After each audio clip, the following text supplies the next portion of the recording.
Se queres saber quen son, non lle preguntes a outro. Son da parroquia de Tallo, Leonarda Fuentes Couto.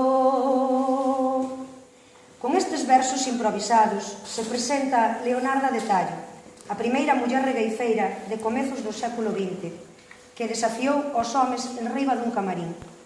Os anciáns da parroquia pontecesá de San Andrés de Tallo vagamente lembran unha vella bastante alta, de voz fonda, que moraba nunha caseta en fronte das Torres, propiedade de Carmen Varela.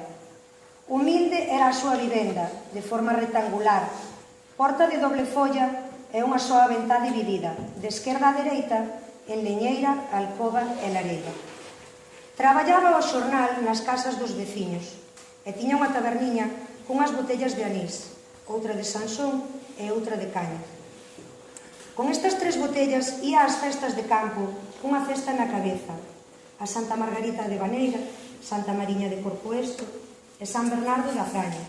Por iso, a negra, como se alcumaba Leonarda por ter a faciana morena, coplaba: Miña Santa Margarida, miña Santa Margarida, se a caña sube a costa, alegre vese perdida. Din que a primeira regueifa na que cantou Leonarda foi en Pazos, sustituindo a un copleiro que non puido ir.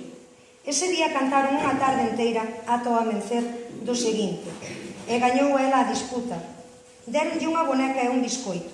Solteira e sencillos, a Leonarda era tan pobriña que cando morreu, as veciñas deronlle a roupa de defunta e sepultárona na terra. Antes segaban o millo e o primeiro mando de espigas poñíano de pé e as restantes ao redor. Isto era o picoto, como un palleiro.